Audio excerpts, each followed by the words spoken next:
কোন মুসলিম কিন্তু কিয়ামত দেখবে না, জানেন তো এটা? কিয়ামত শুধু কাফেররা দেখবে। আপনার সবচেয়ে দামি জিনিসটা, সবচেয়ে বড় সম্পদ হচ্ছে আপনার ঈমান। দয়া করে আল্লাহ আপনাকে মুসলিম বানাইছেন, মুসলিম ফ্যামিলিতে জন্ম দিয়েছেন। সবচেয়ে বড় সম্পদ হচ্ছে এটা, এবং আল্লাহর কাছে সবচেয়ে দামি ব্যাপার হচ্ছে এইটা। একজন মুসলিমের দাম আল্লাহর কাছে পৃথিবী এবং পৃথিবীতে যা কিছু আছে তার চেয়ে বেশি। যে জন্য একজন মুসলিম জীবিত থাকা অবস্থায় আল্লাহ কিয়ামত সংগঠিত করবেন না। কোন মুসলিম কিন্তু কিয়ামত দেখবে না, জানেন তো এটা? কিয়ামত শুধু কাফেররা দেখবে।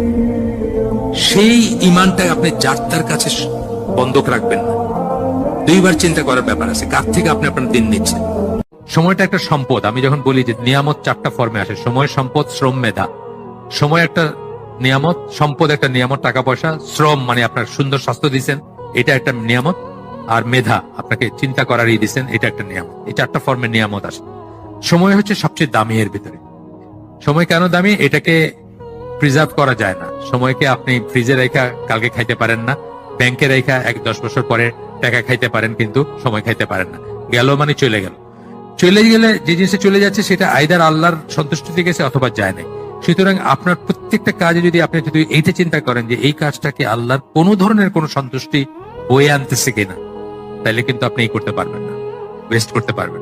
আমরা অনেক সময় মাইন্ডসে কি বলবে এটার জন্য আমরা একটা খারাপ কাজ করে ফেলি, পারি না, করি না? মানুষে কি বলবে? যেমন আমার বোনের ছেলের বিয়ে হইতেছে, কেমনে যাব না, নাচ গান হইতেছে, বোটের স্টেজে বসায় রাখছে, কেমনে যাব না, সমাজচ্যুত হয়ে যাব, আত্মীয়তার সম্পর্ক চলে যাবে। আমরা মানুষকে খুশি রাখতে গিয়ে আল্লাহর বিরুদ্ধে চলে গেল।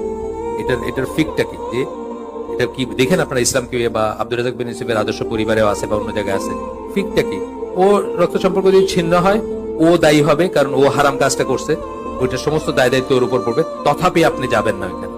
হ্যাঁ, আপনি যাবেন যদি আপনি এটা বন্ধ করতে পারতেন। আপনি মিয়া ভাই ফ্যামিলির, আপনি গেলে সব বন্ধ হয়ে যাবে, এরকম যদি পজিশন হয় আপনি যাবেন।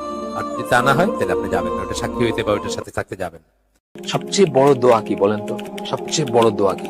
ইসলাম মুসলিম কারা পড়ছেন? লেখা আছে কি? সবচেয়ে বড় দোয়া হচ্ছে আলহামদুলিল্লাহ।